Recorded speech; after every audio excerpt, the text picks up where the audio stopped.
Your hosts are here, Sammie and Michelle. By the end of this podcast, you'll know them well. Adulting, navigating the journey of life. Careers to relationships, pain and strife. Put down the rule book, rethink the status quo.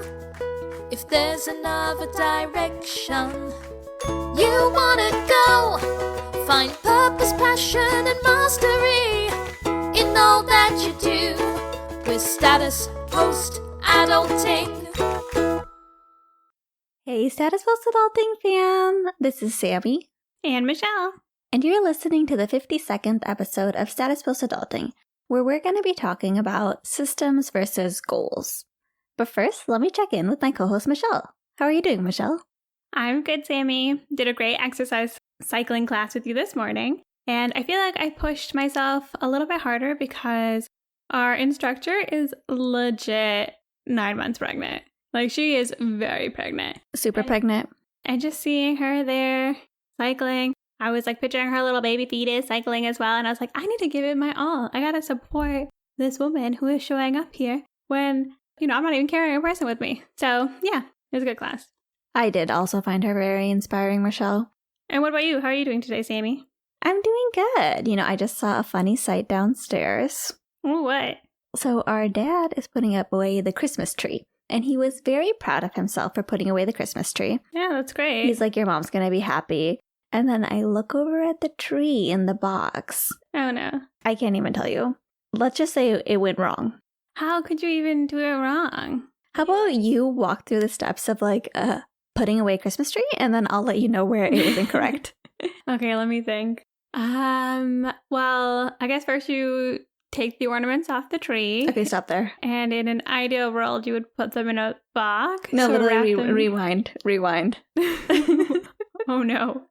The tree was in the box with the ornaments still on there. And I'm like, I guess this is really convenient because next year you just pull out the tree and it's already has the ornaments on it. But yeah. Oh no, we're going to have to fix that before Mom comes home. We'll fix that so that Mama Bear will not be too displeased. Yeah, we're going to have to fix that. But I appreciate the effort. And Sammie, I'm really excited about our topic today, systems versus goals.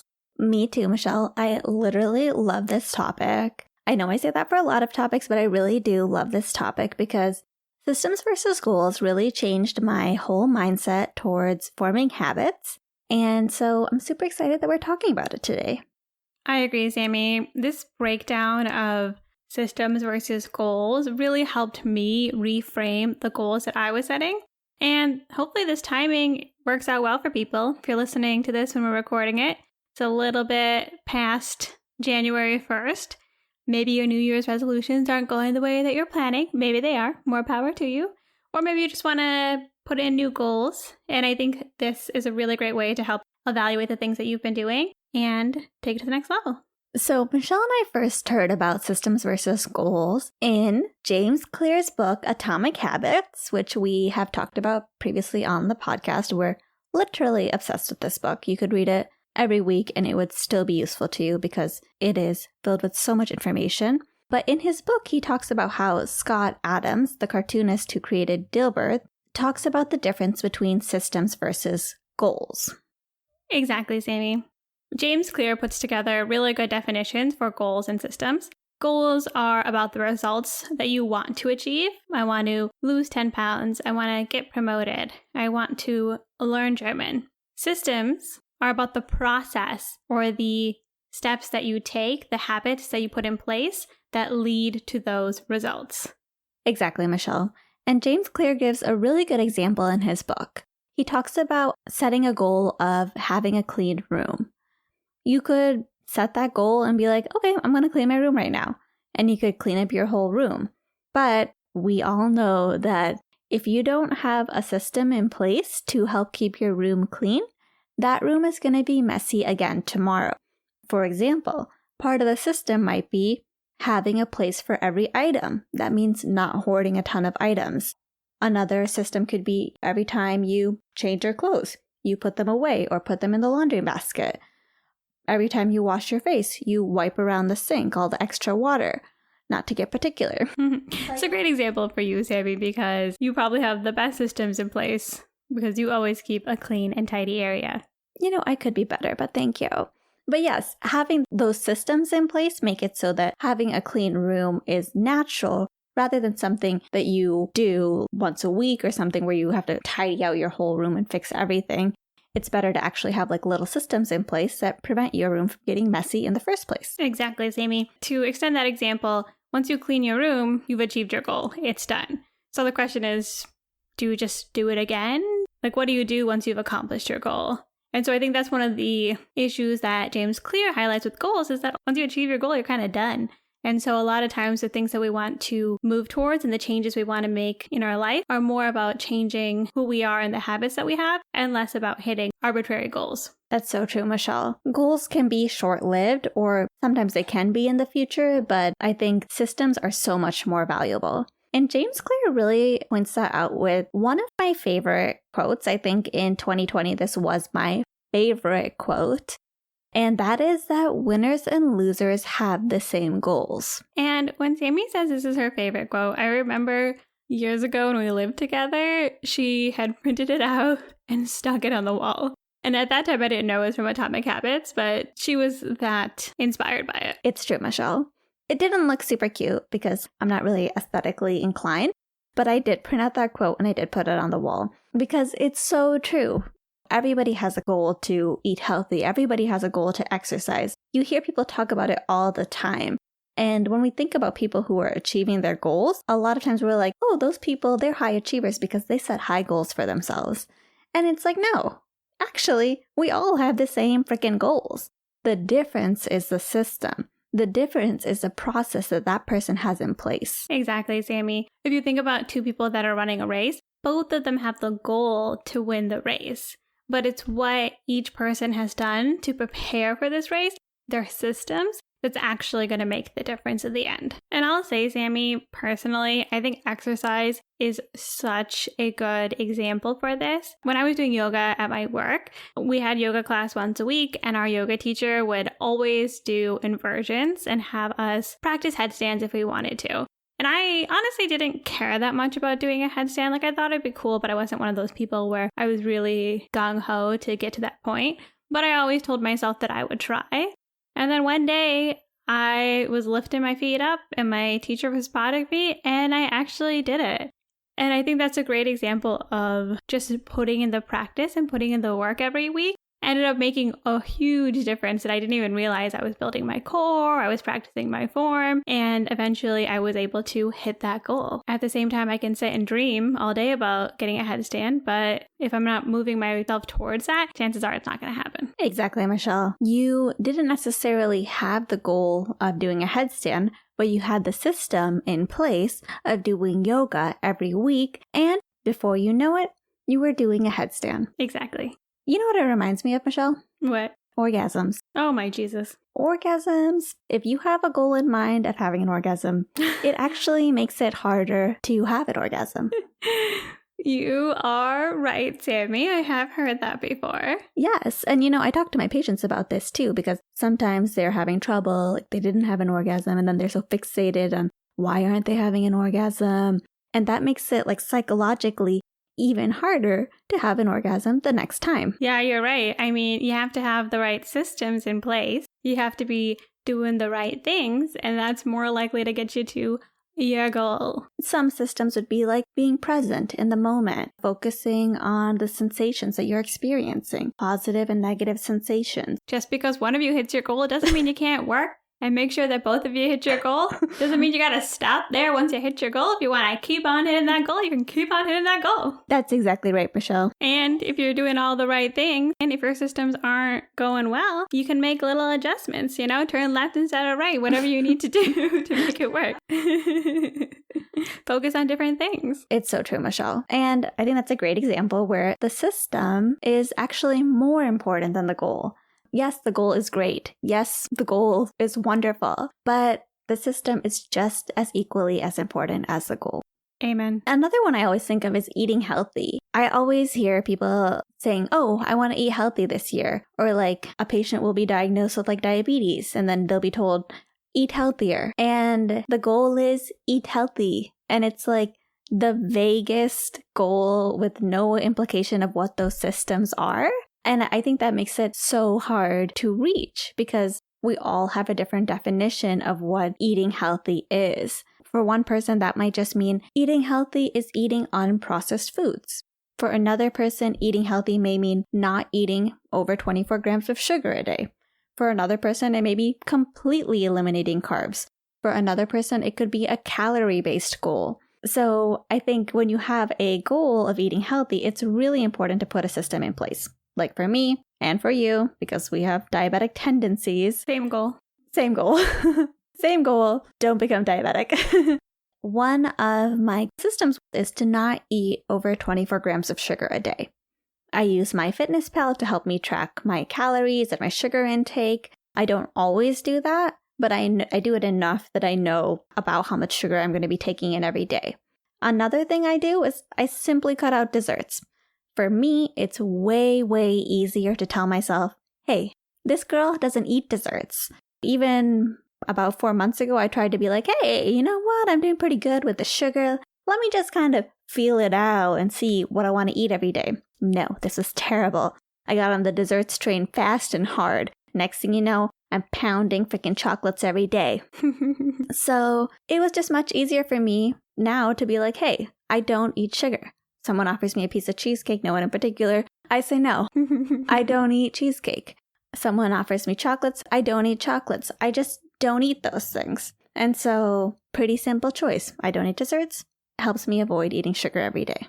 I'm the same way, Sammie. When it comes to eating healthy, quote unquote, number one focus is to cut out sugars because diabetes is such a concern for our family. For me, because I'm so addicted to sugar, it's just easier to cut it out. I have rules like I don't buy sugar for myself. I don't drink sugary drinks. Just cutting all of that out makes it really, really easy for me to focus on my goal, which is really to bring down my A1C at the end of the day. When the pandemic hit and lockdown started coming, I'm not gonna lie, I bought a crap ton of sugary sweets, Pop-Tarts, Chips Ahoy cookies, the list Zebra goes cakes. on and on. Zebra cakes. Like I saw Michelle's cart. She sent me a photo, which is a very tempting photo. And like she went into prepper mode, but like sugar mode. I was like, I'm gonna go down. I'm going down. I'm gonna go down eating everything I've been denying myself, which was not a great thing to do. But now I know what type of person I am. When the apocalypse comes, the zombies are gonna find me sitting in a corner eating zebra cakes. Zebra cakes are so good. I'm gonna be such a yummy treat for those zombies. But I don't eat zebra cakes, and I will never eat a zebra cake again in my life. I dream about it.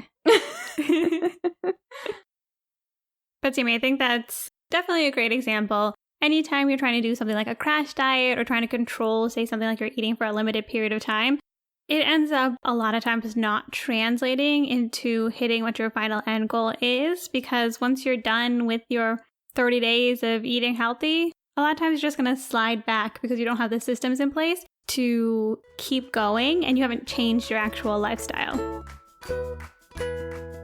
What's up, party people? Michelle and I are so excited to talk about our first partnership with an amazing jewelry brand called Ana Luisa. That's ANA space LUISA. That's right, Sammie. We got some lovely earrings and necklaces from Ana Luisa, like golden baby hoops, beautiful gold necklaces, and some cute studs. They are so pretty, Michelle, and high quality. And I love that I can wear my Ana Luisa earrings all day without getting my ears irritated. Last year, I was searching for jewelry for a friend, and I ended up buying a pair from a random place, and I was so sad when she could not wear them because they irritated her. At Ana Luisa, I don't have to worry about that. I can relate to that feeling, Sammie. Another thing that I love about Ana Luisa is their focus on creating jewelry while doing as little damage to the planet as possible. They are 100% carbon and water neutral from inception to final product, which is pretty amazing. I love that, Michelle. And on top of that, Ana Luisa jewelry is very reasonably priced, with pieces starting at $39. And Sammie, with our code STATUSPOSTADULTING, no spaces, our listeners can get an additional 10% off. So use the link in our show notes and use the code Status Post Adulting when you're checking out to support us and to support Ana Luisa. That's right, Michelle. 10% off for supporting us and using the code Status Post Adulting, no spaces, at Ana Luisa's website, analuisa.com. They release new jewelry every Friday, and with Valentine's Day and Galentine's Day coming up, it's the perfect time to buy your boo or yourself something unique and elegant. Something that I thought was interesting, Sammie, is that James Clear sort of asked this question, which was, can you reach your goals if you have the right systems in place? And his argument is yes, because if you have the right systems in place, if you're running every day, if you're learning 5 words for your new language, whatever habits that you are forming and continually doing, that you will be building those skills, and regardless, you're going to be better for yourself. Scott Adams says something similar because he's just kind of like, goals are dumb. I thought that was like an interesting take because I can definitely see that side of things. Yeah, I agree, Michelle. I can see how even if you don't have a goal in mind, having a good system actually creates changes no matter what. On the other hand, I could see how if you don't have the goal, you might not fine-tune your system to meet a particular goal if that's what you're going for. I agree, Sammie. It's interesting because when Scott Adams talks about systems, one thing that he really highlights is that the reason that systems are better than goals is because a system means you're doing something and then you can change, tweak, or pivot as needed because you're seeing what you're doing, you're seeing what results you're getting, and you can make changes for what's working or what's not working. In his example, if your goal is to be a manager and the company restructures, there's no management role, all of a sudden your goal has just been eliminated. But if your system was to do the things to be a good leader and to be a good manager, then you can pivot into another goal that makes sense. Leaving your company for a higher paying job somewhere else. Exactly, Sammie. Hashtag Great Resignation. Hashtag Great Resignation. And it also reminded me in Angela Duckworth's book, Grit, she talks about how she was running consistently, but she was talking to a trainer who was saying like, hey, like hypothetically, like I'm running consistently. Why am I not seeing any big improvements over the years? And he made the point that she's not necessarily tracking her time. She's not really pushing herself to hit different metrics every day. That wasn't her end goal. But I think it makes a good point where if you have a goal, I think it is helpful to accompany your systems, depending on how specific and important your goal is to you, to know like, hey, like if this is my goal, it's like a certain time or metric that I'm trying to hit, then I can refine my systems and constantly evaluate what I'm doing so that I can move towards that goal a little bit faster. That's a good example, Michelle. I'm definitely on the same page as Angela, where especially now I exercise regularly, but I don't necessarily have any specific goals for myself. And I can tell, compared to when I did have specific goals for myself, I am probably less aggressive with my exercise than if I had like a specific, very particular goal. Agreed, Sammie. Another thing that James Clear says that I love in regards to systems versus goals is that we don't rise to the level of our goals. We fall to the level of our systems. So good. And I love that quote, and I can totally see it. One area of my life where I have a ton of systems in place is finances.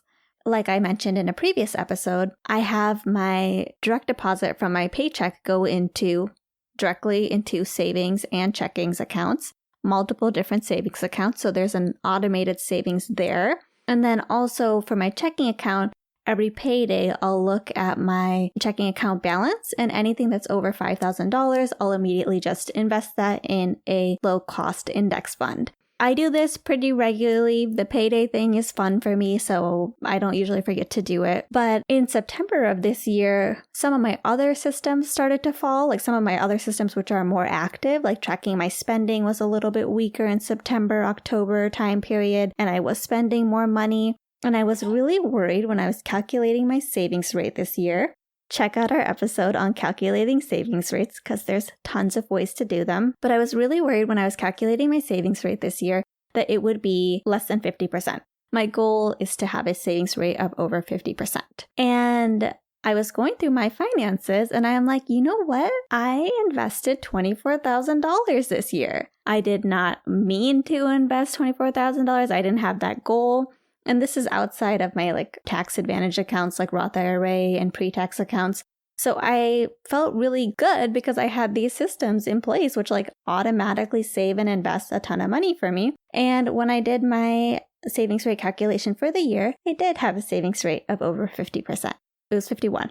And I was like, despite my falling off the wagon a little bit this year, my systems kind of helped me to some point so that I could still make it through. That's a great example, Sammie. So, takeaways for this episode. I think the biggest thing is understanding that there is this concept of systems and goals. If you focus on building systems or building habits that contribute to the type of person that you want to be, that contribute to the types of things that you want to accomplish, you're more likely to hit those goals or see results that you're actually trying to look for than just shooting for some end result and not necessarily having anything in place to get you there. Exactly, Michelle. And I think, with it being the new year, take a look at what your goals or your resolutions were for this year. And take a look at what systems you have in place to actually reach those goals. For example, if your goal was to run every day, did you designate a time to run? Did you kind of make that space each and every day to do it, like to have an actual good system? Or did you just make the goal do X every day? So I think I'm going to do this too. Go through each of my goals and see how I set up the system to either succeed or fail at this and how I can change my system to make it so that I can really succeed. Me too, Sammie. I can definitely see places where I was a little bit too vague, like I want to read more books this year, versus actually planning and setting aside time for reading so that I can achieve my real goal, which is to become a person who reads often and reads a lot of books. So true, Michelle. I feel the same way with my goal of meditation. I was like, you said you want to meditate every day. But when? Takes us back to the habit stacking episode. Check it out. Where I was doing my pooping meditations and I'm like, you know what? I really need to get back on that. Instead of my goal being, I need to meditate every day, I'm going to say, I need to go back to pooping meditation. That was really working for me. And if you don't have a habit assigned with pooping, hook it up. Because that thing, you're doing it regularly, hopefully, almost daily. And I would love to give a quick shout out to our listener, Abby, who shared from the habit stacking video that she actually listed out her daily habits, good and bad, and then restructured them so that she could accomplish good habits and start to eliminate the bad ones. And so I'll share the photo she sent me on Instagram because it's really cool because she even gave herself little habit rewards. So if she stops doing something like going on Instagram, then instead she'll build the habit of reading or doing a small exercise or something like that. Trade it off with like a good habit so she's not just kicking herself off and has nothing to fill that space. Yeah, we'll definitely post Abby's habit goals because it is so detailed. I'm just like so impressed by her coming up with that whole structure. So yeah, definitely a great example for everybody. Yeah, hashtag goals. Or should I say hashtag systems? Hashtag systems. We'd love to hear anything that you've implemented as well. So reach out to us. You can send us a direct message on Instagram at statusplusadulting. You can always email us, statusplusadulting@gmail.com. And you can find all of our show notes, including the link to Anna Louisa's website, in the note section of your podcast platform. If you don't have access to that for whatever reason or you don't see it, you can always find our show notes on our website, statusplusadulting.com. Exactly, Michelle. And most importantly, be sure to tune in next week as we put down the rule book and rethink the status quo.